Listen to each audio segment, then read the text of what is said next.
Okay. All right. So welcome back for Friday's lecture. So we're finishing up our discussion on regression. Uh, you had a homework on it. This is a hard topic. It is maybe the first pretty advanced topic in this class. It goes into prediction. Next week, we'll touch on kind of how we update models and classification, the sort of the analog to regression when you're not trying to predict a number, but you're trying to predict a yes, a no, a color, so on, something categorical. So that's the big picture. Should start with some announcements. So announcements for today. So final exam accommodation form is due April 28th. And there's an ed post about it, which you should all look at, which has the details for the final logistics. Here, Lab 9 and Project 2 are due today. That's Friday, April 14th. Got that right? I'm hosting an extra office hours today from 3:30 to 4:45 in my office 773 Soda, and also on Zoom. In part because I think I added to the confusion around regression in previous lectures. And so if people are confused, stop by. I'm happy to try to explain some of the 3D plots that I thought were pretty, but actually confused a lot of people. I even went back to my grad students like, hey, does this make sense? You're like, well, that's a little confusing. So happy to try to explain those for people who would like more explanation. All right, so weekly goals. So Monday, again, we had a guest lecture. If you have not, I guess everyone who comes to lecture has probably already seen that lecture because you probably came that on Monday. DJ was awesome. If you did not watch the lecture and you're watching online now, you should go back and watch that lecture. Wednesday, we started or finished up our discussion on residuals, which we introduced the previous week. And we started to think about kind of how we analyze regressions. So if I have a fit, I look at my residual plot, did I have a good fit? What can I say about the quality of my model by looking at residuals? Today, we're going to take regression from the sample to the population. So try to reason about what a line fit to a sample of our data tells us about the population, what kinds of predictions we can make. And as you might guess, we're going to bring in the techniques we've been using throughout the class, these confidence intervals and bootstrap. So a quick review of residuals. Residuals are a way of measuring the error in our regression estimates. There's one residual for each of our XY pairs in our data. And so residual is defined as the observed Y value minus the regression estimate. So my lines here and my residuals, my points up here, what's the residual? It's positive. My lines here and my points below the line, it's going to be a negative residual, right? The way I think of it is the observed Y value, again, the data point, minus the height at the line. So, the point on the line. It's the vertical distance between the point and the line of best and the best line. And I drew pictures of these in one of the earlier lectures, again, using these weird plotting codes that may have confused some of you all. But these little black lines here, these are the residuals. Here's my line of best fit. Here's my data. And I'm just computing these little lines. And there's some important properties of these residuals that we covered in the previous lecture. So scatter diagram residuals versus X. This is our residual plot, something you want to use to diagnose the quality of your fit. It should look like an unassociated blob for linear relationships. What is an unassociated linear blob? How would I describe? I guess it's best described maybe as like a kind of a football. There's no structure in it. There's no like, oh, there's some big trend here. There's no like, oh, the data is really spread out on one side and not so spread out on the other. It just looks like a blob of data. There's no patterns in that data. If you have no patterns, that suggests you have a pretty good fit, or at least the residual has no additional structure. Residuals from linear regression have the following important properties. I'll ask you one. What is the mean of the residuals? A number less than 0? 0. Good. Greater than 0. If the fit's really bad, still 0, right? This is a property of the least squares regression model. It's a property of the residuals. If you fit the model to the data, you found the thing that that minimizes the mean squared error or the root mean squared error. It's the same thing. If you find the thing that minimizes either of those, the residual will be 0. The mean of the residuals will be 0. So 0 mean is important. Another property that was discussed on Wednesdays, it will have zero correlation with the X values, right? So if I try to regress the residual values, those differences against the corresponding X, the correlation will be zero. So the X value doesn't predict the residuals. And the zero correlation with the fitted values as well. So the Y value is, so I take the residuals against the Y value, they'll also have zero correlation. Questions? These are statements that are just a fact. It doesn't matter what the data looks like, the property of fitting these models. Pause here. Yeah.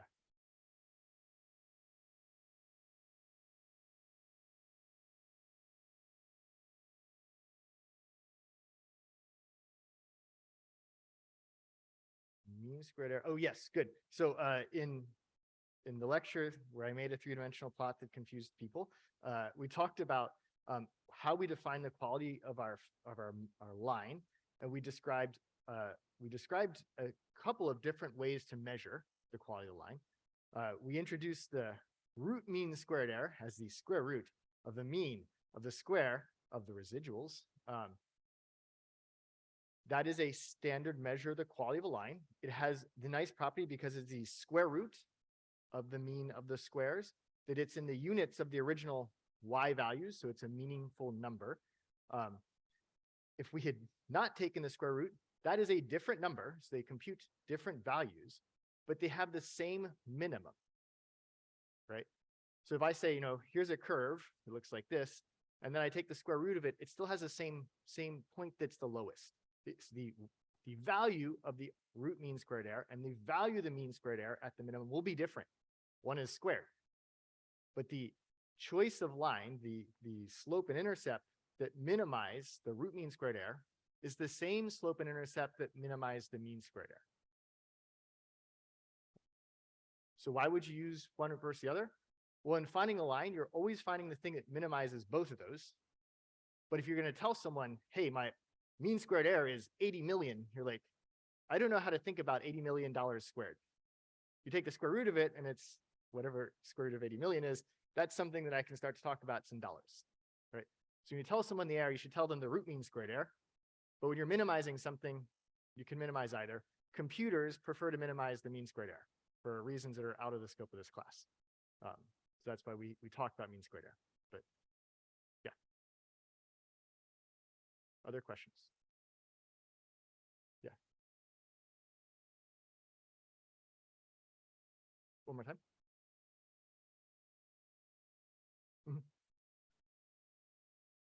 The X value of the real data point, yes. So X is the X value of the real data point. Okay, I think that's it. Let's keep going. Oh, yes. So I said a moment ago, these statements here are statements that are just facts about the calculations and the data. This is just like when we talked about the Chebyshev's bound. These are just statements about the way standard deviations and means are computed. I think this last bullet's confusing, so just move on. All right, so the goal now today is to make this inferential step. So you took a sample of the data, you fit a best fit line that minimized the mean squared error, and you're like, so what does that say about the population? Because that's what we care about. We just have a sample. And today we'll talk about how to make statements about the population from our sample. Just as a quick exercise, and have you been paying attention in this class? What techniques do you think I'm going to talk about today? What procedure will I probably discuss for a long time? Bootstrap, exactly. So basically, when you're in this picture here and you're like, well, I have a sample of data, and I want to reason about how it would look if I were to do this for the population. For this class, the bootstrap is your technique for doing that. So we're going to do a lot of bootstrap today. All right. Before we do bootstrap, though, one of the things that we kind of glossed over in the past few lectures was when I have this line, how do I use it to make a prediction? So I'm going to just start talking about how to use it to make a prediction for one of the X values that I don't have in my data. So we've been using it to make predictions at the X values where I have a corresponding Y, how to make predictions at new points. And to do that, I want to go back to sort of what do we mean by the line? and this is starting to get a little bit more inferential. So when I choose the line as a model, one way to think about it is I'm saying I believe the world follows this line. There's an underlying true line, and my data that I observed are noisy measurements from this line. These little red lines here, these are residuals. And one kind of underlying belief I might have about the world is that the data I saw were these kind of normally distributed deviations from this line, kind of measurement error, some underlying phenomena that explains why we get this. I don't know what it is, but all my data has this property. That had a line, there was a true line, and every data point was this lived on the line, but then there was some noise in what I actually observed. So the first inferential question we should be asking ourselves is, given these data points, what is the line? We've been using mathematics to solve for the line of best fit. We could say, all right, so how would that line correspond to other data points? So if I sampled again, would I get the same line? What's the relationship between the line of best fit I have in my data and sort of the line of best fit I'd have on all the data I could possibly have access to? First, let's illustrate that. Back to demos.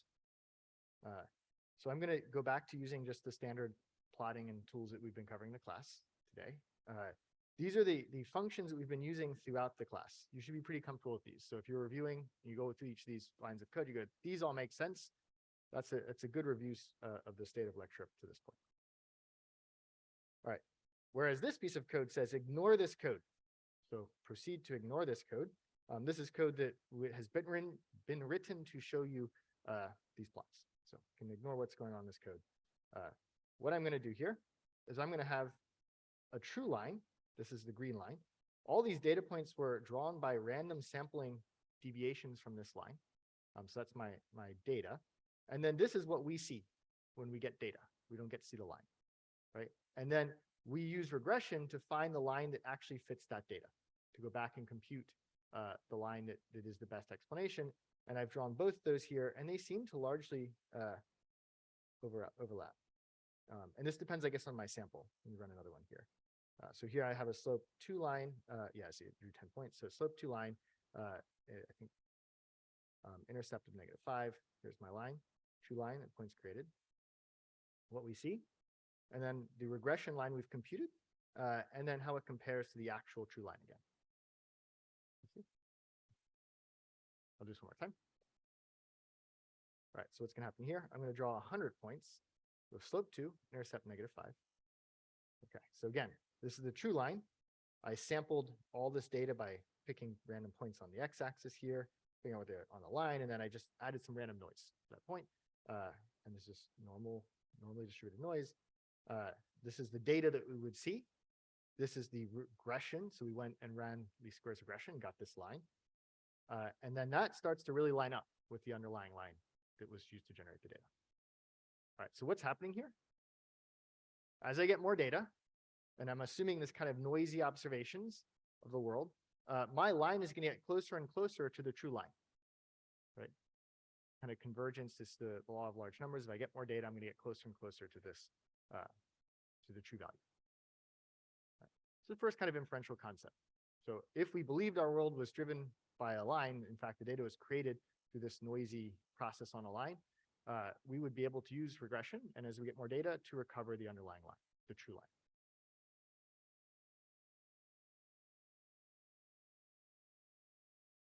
The true line, okay. All right, so we got a lot of questions about the true line. We're going to talk about it. Okay, actually, hold those questions. I'm going to show a picture in a second. It'll hopefully make this more clear. Actually, jump ahead. I'm going to come back to how we make predictions. All right. Maybe the simplest way to think about true line for this class is that we have a population of data. This is the population, this is all the students in the class, their shoe size and their height. The true line could be thought of as the line of best fit for the population. That's the true line. Now, if we want to get philosophical, you could say, I mean, maybe there's a different noise and how, yeah, let's not do that. The true line, for the purpose of this class, for simplicity, is just the best fit line on the population. If you had all the data, this is the line that describes the relationship between X and Y in the population. Is that working? Yeah, let me know if Zoom people have more questions. This is the notion of what is the truth is challenging. For this class, the truth is what is the value at the population level. If you take more advanced classes, you will learn about other ways of thinking about like the underlying true model versus what you see in the population. But for this class, just think of the population. It's like the true mean. The mean of the population is the true mean. This is the true line for the population. Keeps it simple. Questions? This is confusing, so I'm happy to pause and try to answer. Still okay on Zoom?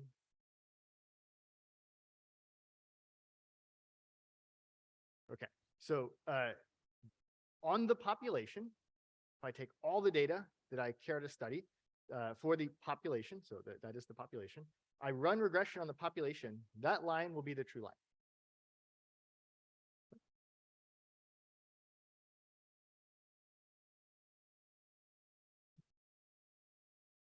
Let me know if Zoom still issues. All right. Yeah.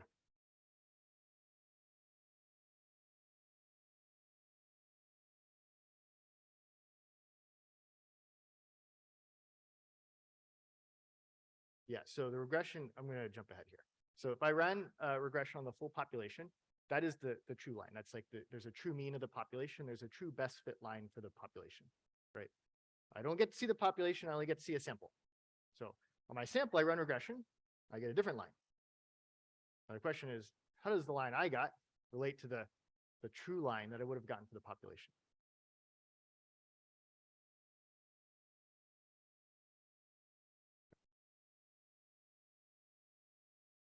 Questions about this? Yeah.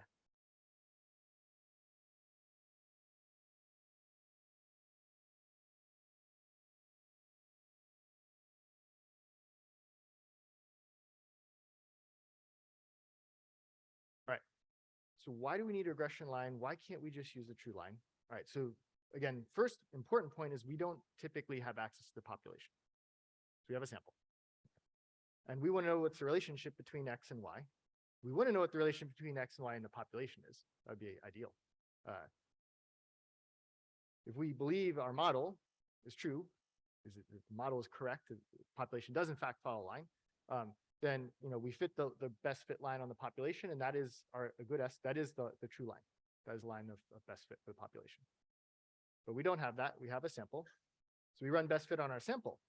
And go, okay, so that's a guess for what the best fit line would be on the population. How good of a guess is it? That's the inferential question we have to ask.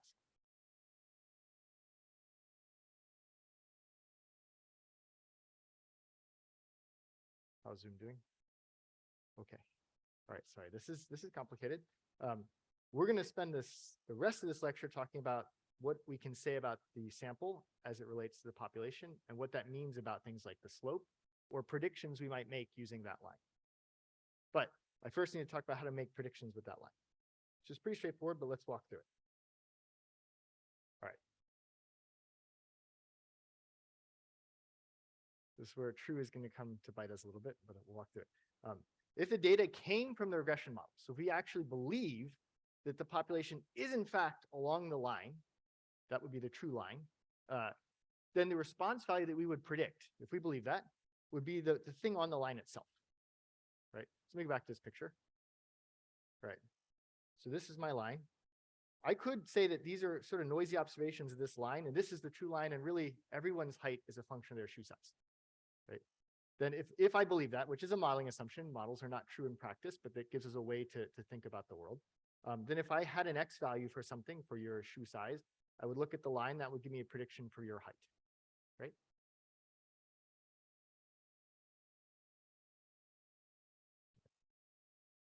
Questions on that? We'll go through an example. Good. Just go to the actual notebook, it's a little bit easier. Okay. So how do I make a prediction? And as I said, we've been doing this throughout the class, but try to make it a bit more formal. So here I'm going to look at cutoffs. Yeah, so I'm going to take this data set. It has some noisy points. This is the gestational days versus birth weight. So I'm trying to predict the weight of a child for how long it's been in the womb. We're going to look at just a segment of this data because it's a little bit cleaner in this segment. So we're going to take these outliers out. We compute the correlations. There's reasonable positive correlation on this data, right? And now I'm going to plot with the fit line on this plot. This is the least squares fit line. You'll notice we did something a little bit cool here. Fit line equals true just goes ahead and adds the fit line. So it computes it for us in the plotting code. All right, so now the question is, if you have a child which has, this many 310 gestational days, how would you predict what the birth weight of that child would be? So I'm spending a lot of time explaining something that's probably pretty straightforward. So if I said, it's 310, what would you do? You go up to this line and go, well, my best prediction, assuming the world was in fact truly a line, is this point right here. Right? So let's see how that works. So I'm going to give a new x value. It's not in my data.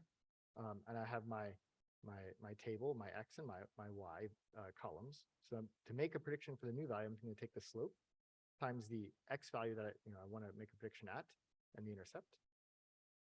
Make a prediction. So I'm going to look at 300. Actually, that was the number I've chosen here. Apparently, there's no children at 300 gestational days. So I make a prediction there, and that's about, well, let's see what it looks like. It's about, it says 130, and it says 130.809.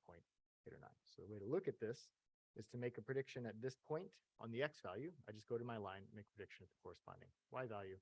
That's the prediction for the birth weight for 300 gestational days. Questions about that? This we actually did already a few times. It's just making predictions. We're using the line.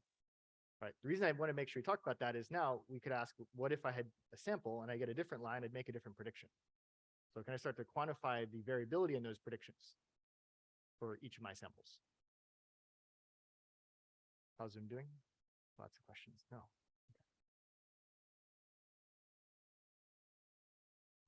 Okay. Here. All right. So that gets back to this picture. So again, I have the population. There exists a true line of best fit. This is the best line for the population. This is my the true line, the population line. And then I get samples of my data. And if I get small samples, I'll get very different lines potentially. Right. So I sample at random a few points, and we get lines with potentially very different slopes. And that could translate to different predictions. And I'd like to quantify the variability that in the predictions I'd make as a function of my sampling process. Okay. So sampling results in variability in the slope, the intercept, and as a consequence, it's going to also result in variability in the predictions that we make using that line as our model.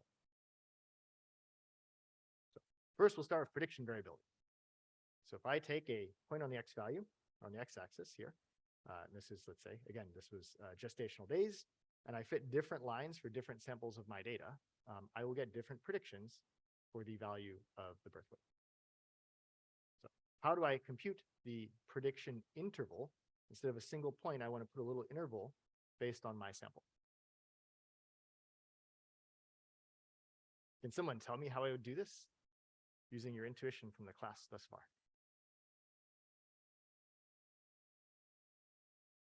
Yeah.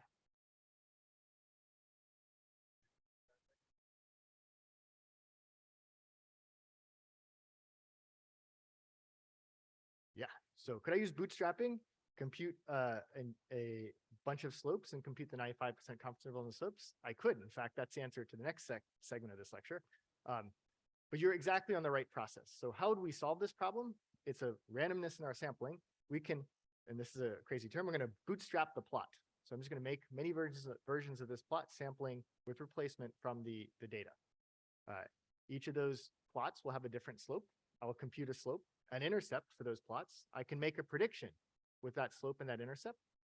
And that will be a prediction for that sample, that version of the plot. And if I do this thousands of times, I get thousands of predictions, and I can do this same confidence interval activity we've been doing throughout the semester. So let's actually state that steps here. So it's called bootstrap the scatter plot. So get a prediction for y using the regression line, that goes to the resampled plot. So I take my data, call sample. By default, that's going to be with replacement.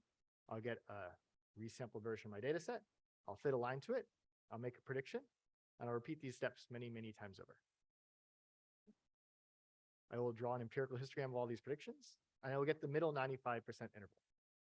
This is the range of predictions of our Y. And as usual, this has an approximate 95% confidence interval for the height of the true line at that particular X value.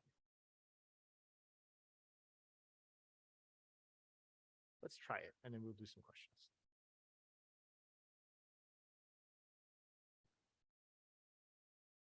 So again, some plotting code you don't need to understand. Theme in this class. Here's my original sample.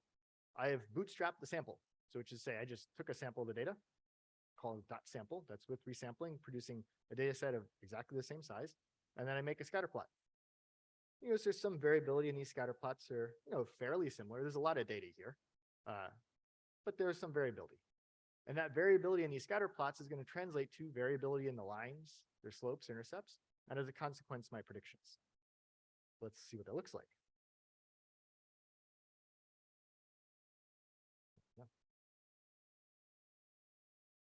Well, I don't know if you can actually see these.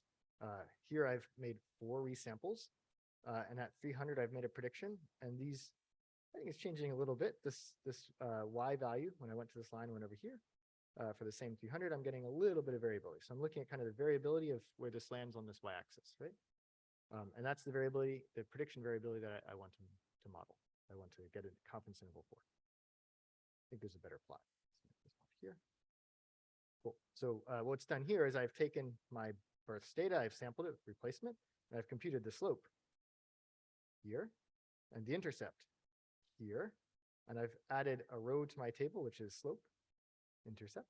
And then I've made predictions at 210 at 300. So slope times 300 plus intercept. And I've made a prediction at 320. And I put this in my table. And so this is my table, slope, intercept, and prediction at 210, 300, and 320. You see there's some variability in these predictions. Okay. Take a look at this. So here's the predictions at 300. Each one of these lines is a different line from a different resampling of my data. They don't all line up, but they're pretty close. Let me zoom in. Sorry, this is zoomed out a bit. Do you see any patterns in these lines? Anything interesting? Anything worth noting? Yeah.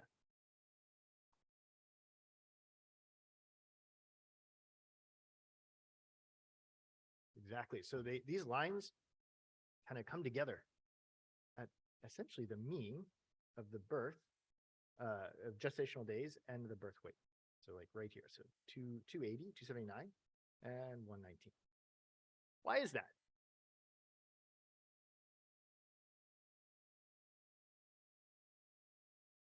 So if we're trying to predict for the mean gestational days, the mean birth weight, so right at this point, we're kind of converging to the mean.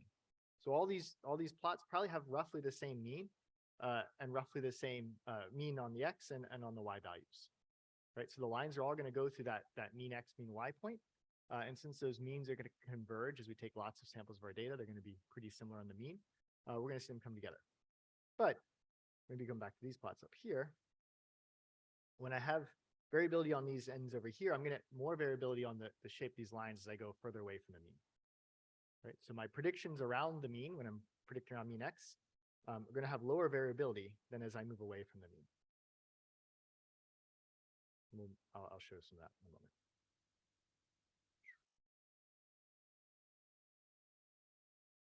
Let me put this plot up as well. So it's kind of zooming in on 300, and you can see there's some variability in the actual predictions for each of these lines. So we want to build confidence intervals from this. So we make a prediction interval. Let me actually walk through this code. Actually, before I jump to prediction intervals, are there questions at this point in the plots I've made and the fact you see these variable lines for each of the resamples? But on Zoom? That's weird. Okay. There should be some questions. Let's go ahead and do the bootstrap. We'll come back to bigger concepts some other. Okay, so I'm going to construct a bootstrapped prediction interval. So here's the process for doing that. To make a bootstrap prediction interval, I'm going to make a bunch of predictions, right? So I'll start with an empty array of predictions. And then I've set repetitions to 2,500. This was from previous lectures. We'll go with that number. So I'm going to make 2,500 predictions by resampling my data 2,500 times and fitting lines to 2,500 versions of my data and making predictions of each of those versions. Sounds complicated, but it's 3 lines of code. So I take my table, I sample it with replacement. That's a resample.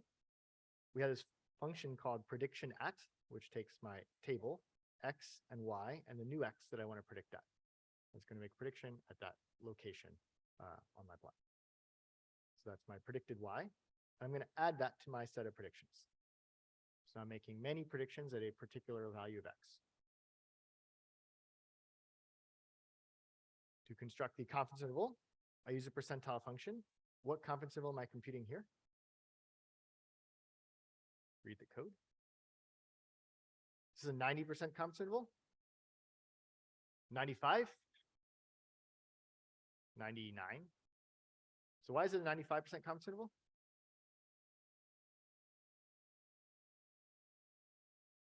That's a bummer. Gah. Why is it a 95% confidence interval?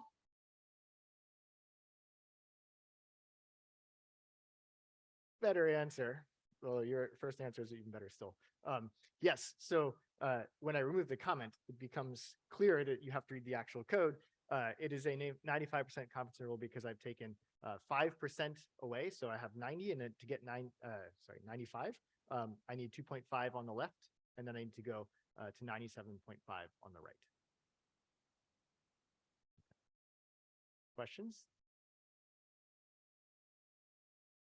So I've found my lower and upper values for my confidence interval, my left and right. I'm going to round them so they make a nice output. And so now we can look at 300 at the birth weight bootstrapped. This will take a little bit of time. Why? Because I'm running this 2,500 times, 2,500 times and fitting a model, and then I'm making a prediction at one point. There we go. There's our confidence interval. All right, so the width of this confidence interval is at 300 is 3.779. And that would be, rather than saying a single value, this is something I'd probably rather communicate to a patient about my predictions of the gestational weight of the child if it were born at that day. Questions? Yeah.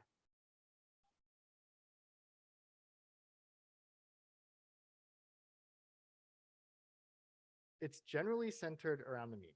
It's generally centered, not around the mean, around the median. So it's generally centered, taking equal proportions on either side. I actually looked into this back when we were teaching confidence intervals. I haven't seen analysis for what happens if you shift it, so I can't say what happens. But the general practice is to do this centered confidence interval. Other questions? Cool. Return 2 slides. So that is the prediction interval. We did the demo. So predictions at different values of x. All right, since y is correlated with x, the predicted values of y depend on the value of x, which is obvious. The width of the prediction interval also depends on the value of x. And that was the point I was making earlier.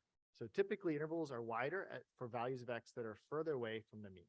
Because remember, my data is going to be kind of concentrated around the mean. So you'll have lines that kind of come together around the mean and then spread out on the ends. So quick demo of that in more detail. Okay, so we'll do this as a very quick exercise. Orange, black, and blue. We'll call this A, B, and C. Which one's going to have the largest confidence interval? Good exam question. Who says A? Who says B? Who says C? No, most people didn't vote. Okay.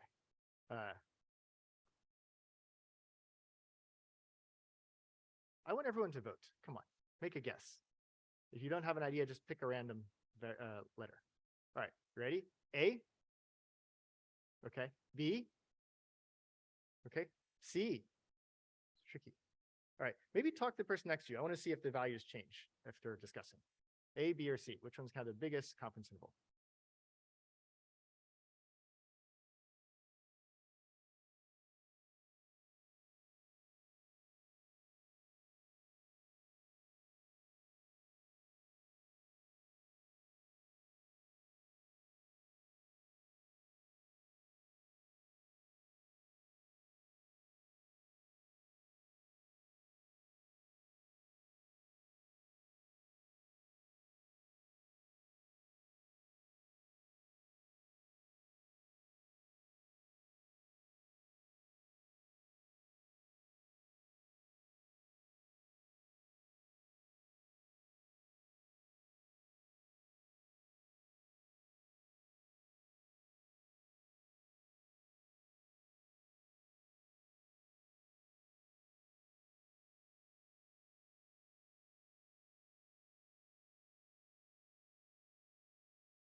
All right, one more time.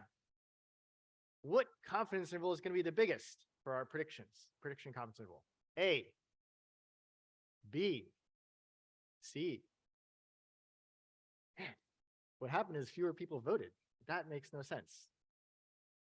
So you talked to each other and you became more confused. All right, let's calculate them. All right, so we have bootstrap predictions at 230, 280. Let's go back and look up our other number here. So we did 300. 300 was 3.779. Okay, and that was this one here, 3.779. Okay. 230 was 8.029. That's bigger. And the 280, the middle one here, was 1.923. Okay. So what happened? Biggest, bigger, smallest, right? Why did that happen? This picture here. Right? Remember, we're making many of these lines and looking at the spread of points.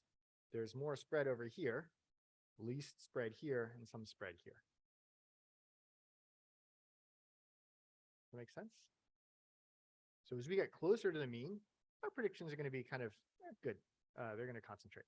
But as we move further out, we're going to have more variability because those lines, they shift as you go further away from the mean. Variability in that slope. Okay. Yeah. Does it depend on the amount of data? Absolutely, right? And maybe that's best illustrated. Actually, I think we have a demo of that. We'll come back to it. Intuition, though, if I have lots of data, these lines are all going to be pretty similar. If I have very little data, like just a few data points, I can have lines that go all over the place and have huge variability in my predictions, in my slope, and everything. So more data is better when doing this stuff as a rule. Okay, where were we? We made these predictions at different points. I think there's one more picture here I want to show. Yes, this is the same picture again. Showing these different lines. Okay, let's go back. All right, so we talked about variability in our predictions. Another thing we might be interested in is variability in the slope. Why would we care about the slope? Or variability in the slope? Who cares what the slope is? We just need to make predictions, right? Can someone tell me why I might want to know about the slope?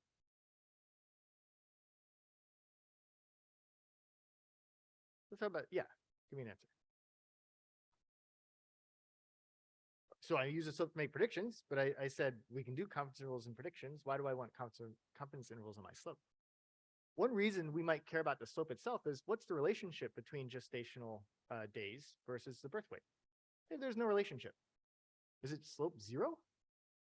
Right? So I might want to know what is the confidence I have in this relationship, this change in X that explain, or change in Y that's explained by this change in X.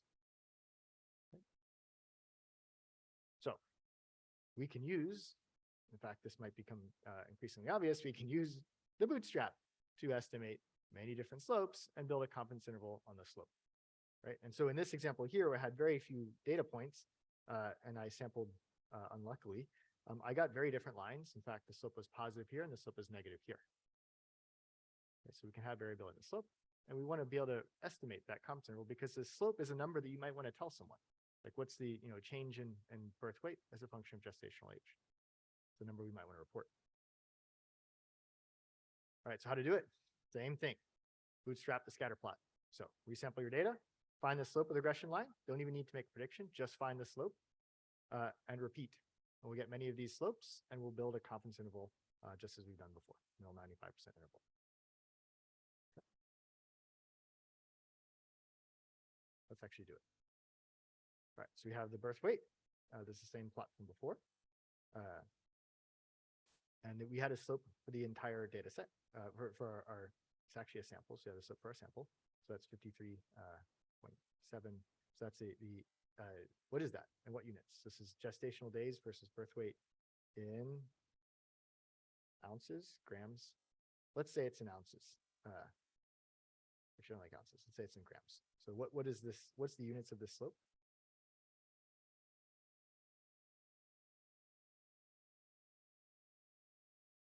What's the units of the slope? Is it unitless? Unitless. No. This is in, let's say again, this is in grams, this is in days. Then the slope is in grams per day. 140 grams is pretty late, baby. Probably ounces. Okay. Let's do this. So we're going to bootstrap the slope. This is going to be pretty obvious at this point. So I'm going to make many slopes. That's what I want. So I'm make an empty array. And then for number of repetitions, I'm going to sample my data with replacement. This sample the entire data set with replacement. And then I'm going to compute my bootstrap estimate of the slope by taking the bootstrap sample and computing the slope, the relationship between X and Y. Right? And I add that to my slopes. And as before, I compute the left and right confidence intervals, or left and right bounds using the percentile function. And I can make my histogram and plot the variability and slope. All right, this is getting a little bit boring, but I'm happy to stop here while it thinks and ask, do you have questions at this point? Yeah.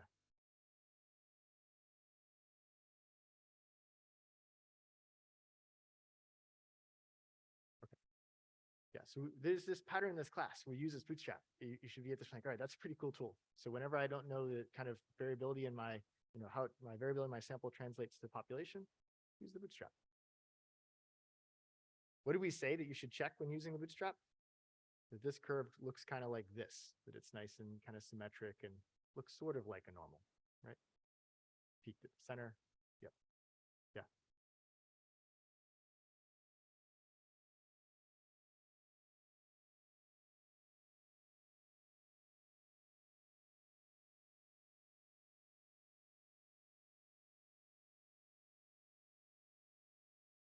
Mm-hmm.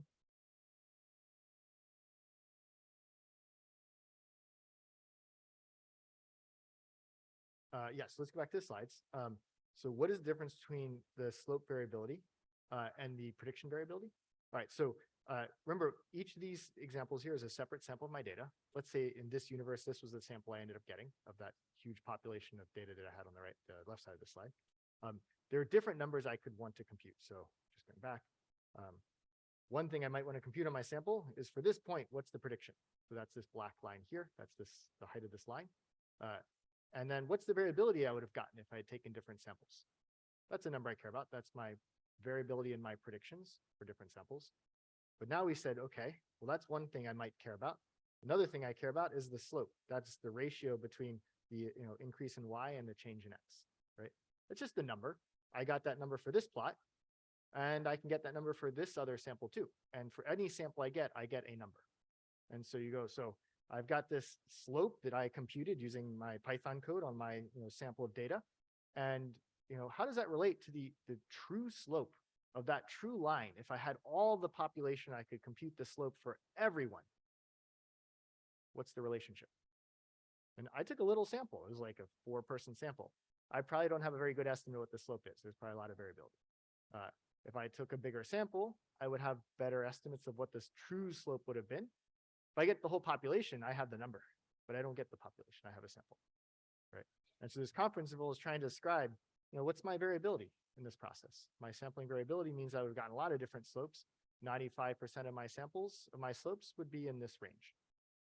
And you'd want to know that because, if that range, we'll do this in a moment, but that range is, -10 to 50, you're like, well, the slope could be 0. Maybe there's just no relationship between X and Y, right? That may be something you're worried about. So here, I got one number. This is a positive number. And then here in this other sample, I got a negative number. So I'm starting to see some variability from my samples and this number that I computed for each of these scatter plots. Maybe as a meta point, when you're asking a question about a scatter plot, bootstrap the scatter plot. So you got a number from one scatter plot, great. So now you can take the bootstrap procedure and compute many versions of that number for many resamplings of your scatter plot. And now you have a confidence interval for that number on your scatter plot. Okay. So we went through this getting a little bit repetitive procedure, and we got a bootstrap of our slopes, and they're somewhere between 0.45 something and 0.6 something. So this is my 95% confidence interval.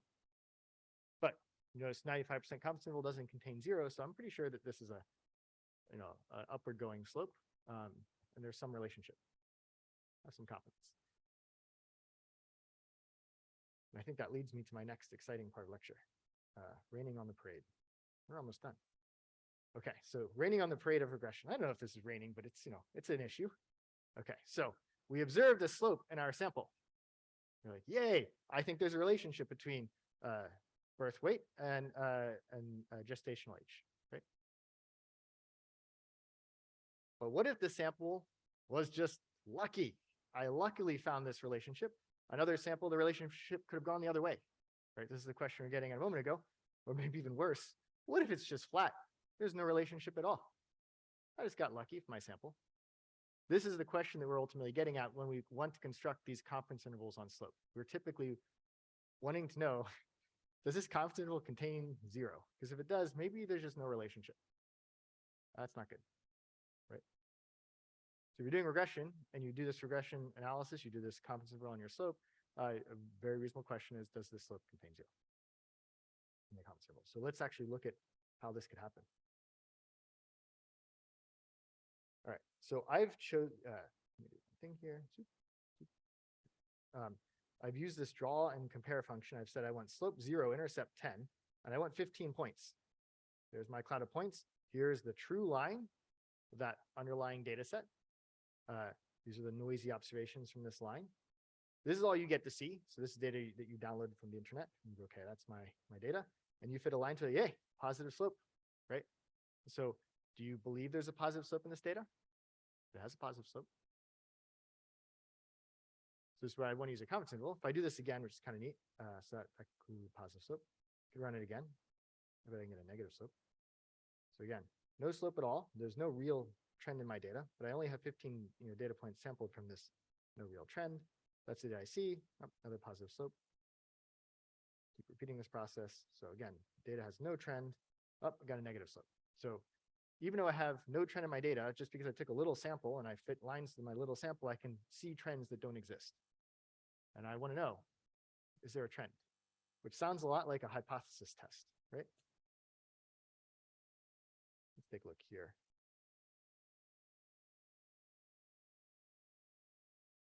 Yeah, so another example, this is using real data. So I did regression against maternal age and birth weight. So how old is the mom and the weight of the child? And I actually have a positive slope, a little slope, 0.09. Do we think there's a relationship? That's a fair question. Is there a relationship? Could be. If I had maybe enough data, maybe I could actually, 0.09 might actually be a real slope. Or this could be an artifact of sampling. And that is what we're trying to address with our confidence intervals. And the way to do this is with a hypothesis test. And this is just like the hypothesis test we've done in the past with confidence intervals. We're going to say the null hypothesis is that the slope of the line, the true line, is equal to 0. There's no relationship. Okay? The alternative hypothesis is that the true line is not equal to 0. The slope of the true line is not equal to 0.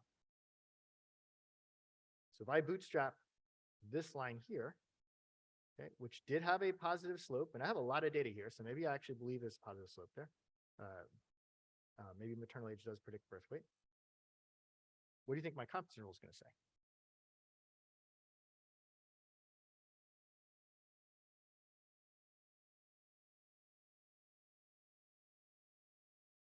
I'm gonna make it. Here's my confidence interval.